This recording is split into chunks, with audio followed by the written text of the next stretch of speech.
जब यीशु मसीह ने यूहन्ना के बारे पतरस से कहा था कि अगर मेरे आने तक यूहन्ना ठहरा रहे तो तुझे इससे क्या, तो क्या ऐसा हुआ? क्या आज भी वो चेला जीवित है?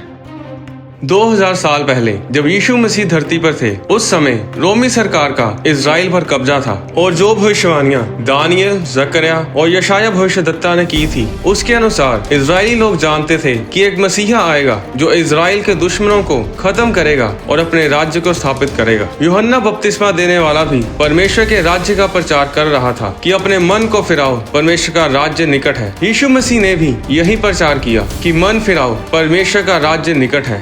अब जब चेलों ने यह विश्वास किया कि यीशु ही वो मसीहा है जो अपने राज्य को इस धरती पर स्थापित करेगा, तो वो इस आशा में थे कि कोई ऐसा दिन होगा जब यीशु मसीह इजराइल के दुश्मनों को खत्म करेगा और एक नया राज्य स्थापित करेगा। पर जब यीशु मसीह क्रूस पर चढ़ा दिए गए, तब चेलों और लोगों का विश्वास टूट गया कि यीशु ही वो मसीह है और परमेश्वर का राज्य आ पहुंचा है। पर तीसरे दिन यीशु मसीह मुर्दों में से जी उठे और लोगों ने यीशु मसीह की कब्र को खाली पाया, जो आज तक खाली है। हमारा परमेश्वर मुर्दा नहीं, वो जिंदा परमेश्वर है। जब यीशु मसीह जी उठे तो चेलों को विश्वास हुआ कि ये सच में मसीह ही है और परमेश्वर का राज्य स्थापित होने वाला है। अब 40 दिनों के बाद यीशु मसीह जैतून पहाड़ के ऊपर जाते हैं तो चेले बहुत ही उत्साह से भरे होते हैं। जकरिया अध्याय 14 में लिखा है कि उस दिन वह जैतून के पर्वत पर अपने पांव को रखेगा जो पूर्व की ओर यरूशलेम के सामने है। तब जैतून का पर्वत पूर्व से लेकर पश्चिम तक बीचों बीच से फटकर बहुत बड़ा खड्डा हो जाएगा। तब आधा पर्वत उत्तर की ओर, आधा दक्षिण की ओर हट जाएगा।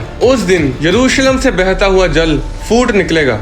तब यहोवा सारी पृथ्वी का राजा होगा और उस दिन एक ही यहोवा और उसका नाम भी एक ही माना जाएगा। और अब जब चेले यीशु मसीह के साथ जैतून पहाड़ पर थे, तब चेले सोच रहे थे कि यीशु मसीह उसी भविष्यवाणी के अनुसार जैतून पहाड़ पर इसलिए आए हैं कि उस पहाड़ को बीचों बीच फाड़ डालें और अपने राज्य को स्थापित करें। पर यीशु उनके देखते देखते ऊपर उठा लिए गए। बादल ने उन्हें उनकी आंखों से छुपा लिया। प्रेरितों के काम अध्याय 1 में लिखा है कि चेले आकाश की ओर ताक रहे थे। वो सोच रहे थे कि शायद यीशु मसीह अभी यू टर्न लेंगे और जैतून पहाड़ पर अपने पांव को रखेंगे और अपने राज्य को स्थापित करेंगे। ये हमें कैसे पता चलता है? प्रेरितों के काम अध्याय 1 उसकी 6 आयत में लिखा है, चेलों ने यीशु से पूछा, हे प्रभु, क्या तू इसी समय इजराइल को आजाद करेगा और अपने राज्य को स्थापित करेगा? चेले यही सोच रहे थे कि आज ही ऐसा होगा, क्योंकि भविष्यद्वक्ताओं के द्वारा की गई भविष्यवाणियों के अनुसार वे मसीह के साथ जैतून पहाड़ पर थे। पर 2 स्वर्गदूत उनके पास आ खड़े हुए और उनसे कहा, हे गलीली पुरुषों, तुम क्यों खड़े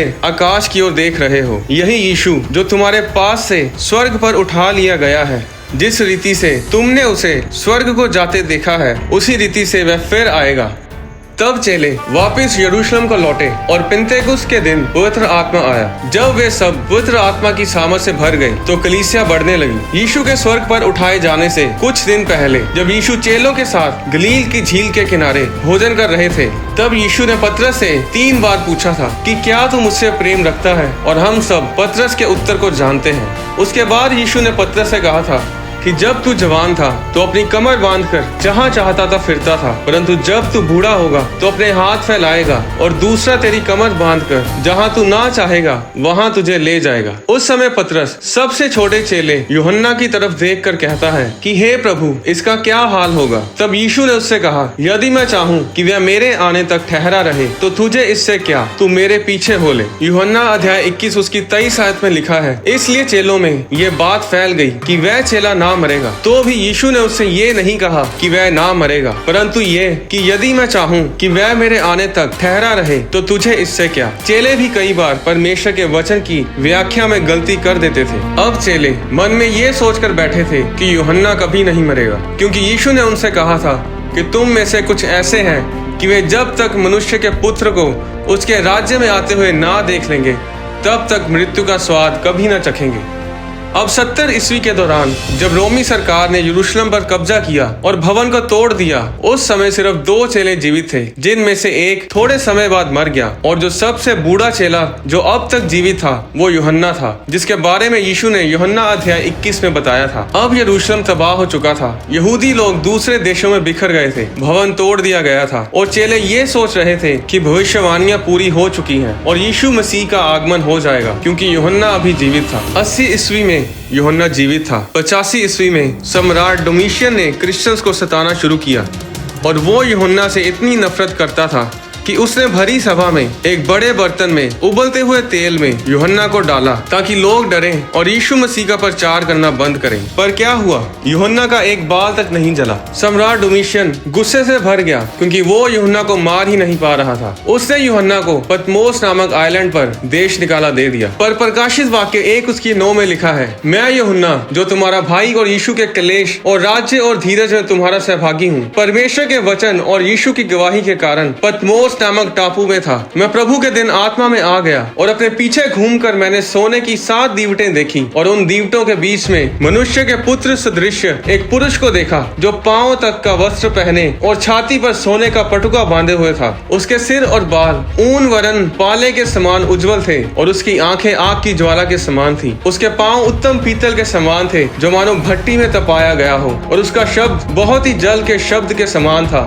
वह अपने दाहिने हाथ में 7 तारे लिए हुए था और उसके मुख से तेज 2-धारी तलवार निकलती थी। उसका मुंह ऐसा प्रज्वलित था जैसा सूर्य कड़ी धूप के समय चमकता है। जब मैंने उसे देखा तो उसके पैरों पर गिर पड़ा। उसने मुझ पर अपना दाहिना हाथ रखकर कहा, मत डर, मैं प्रथम और अंतिम और जीवता हूँ और मृत्यु और अधोलोक की कुंजियां मेरे ही पास हैं। इसलिए जो बातें तूने देखी हैं और जो बातें हो रही हैं और जो बातें इसके बाद होने वाली हैं, उन सब को लिख ले। अध्याय 2 और 3 में वो 7 कलीसियाओं को संबोधित करता है। अध्याय 4 में वो स्वर्ग में उठा लिया जाता है। अध्याय 5 में वो 7 मोहर वाली पुस्तक को देखता है और एक वध किया हुआ मेमना देखता है जो जगत की उत्पत्ति के समय से घात हुआ, यानी कि प्रभु यीशु मसीह। अध्याय 6 में वो 7 मोहरों को खुलता हुआ देखता है और विनाश करने वाले 4 घोड़ों को देखता है, अंत के दिनों के चिन्हों को देखता है। अध्याय 7 में वो 1,44,000 यहूदियों पर मोहर लगते देखता है। अध्याय 8 में वो आने वाली चीजों की भविष्यवाणियां करता है। अध्याय 9 में वो अथाह कुंड को खुलते हुए देखता है। अध्याय 10 में वो एक जन को सिंहासन पर बैठे देखता है। अध्याय 11 में वो 2 गवाहों को देखता है जो विपत्ति के दिनों में आएंगे और 1208 दिन तक भविष्यवाणियां करेंगे। अध्याय 12 में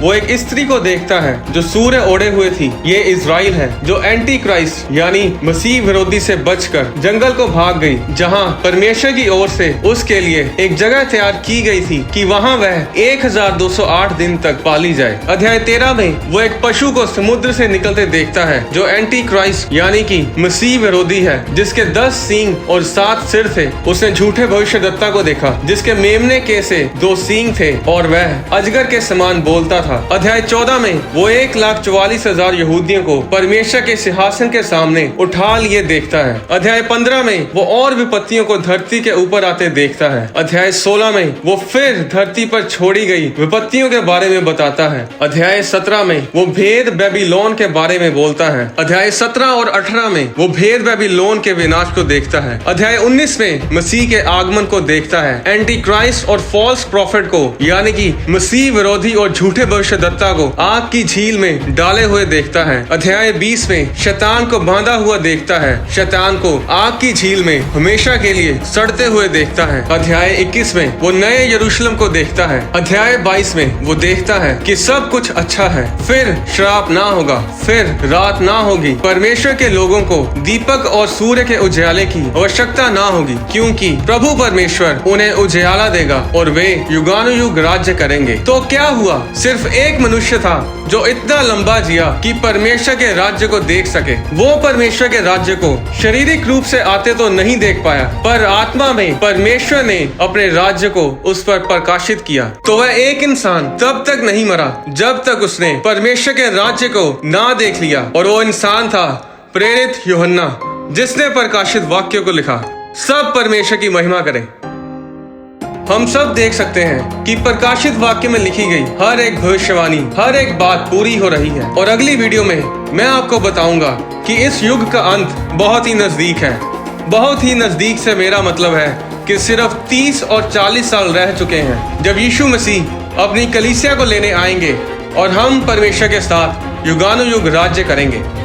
बाइबल से संबंधित और भी वीडियोस को देखने के लिए आप हमारे चैनल होली स्पिरिट प्रोडक्शंस को सब्सक्राइब करें। परमेश्वर आपको आशीष दे।